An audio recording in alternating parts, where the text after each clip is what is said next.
Good evening. আমি এখন আছি চিটকুল ইন্ডিয়ান লাস্ট ভিলেজ। তো খুবই সুন্দর একটা গ্রাম, ওয়েদার খুবই সুন্দর। পেছনের আকাশ পুরো বরফে, আকাশ না সরি পাহাড় পুরো বরফে ঢাকা। আর জায়গাটা খুবই সুন্দর।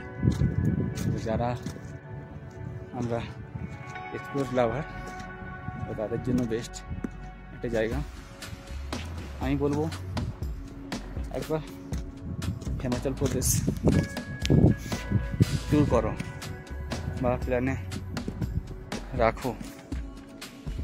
এত সুন্দর অপরূপ একটা জায়গা, না দেখলে নিজের চোখে এগুলো বিশ্বাস করা যায় না। আর ঠিক ওই পাশে বয়ে গেছে বাঁশপাড়া নদী। নদীটাও দেখাবো, ঠান্ডা জল বরফ করা। ওখানে যাচ্ছি হেঁটে হেঁটে।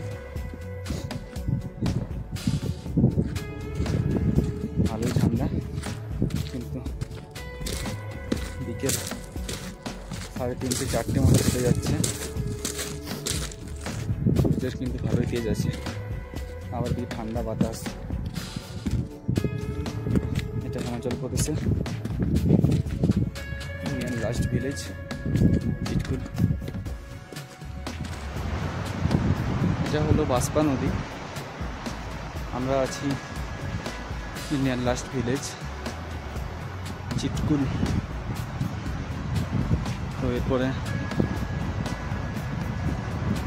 আর কোনো ভারতের বসতি নেই, আর বরফ খোলা ঠান্ডা জল তার নিজস্ব গতিতে বয়ে চলেছে। ওই যে পাহাড়গুলো অসম্ভব সুন্দর। হ্যাঁ।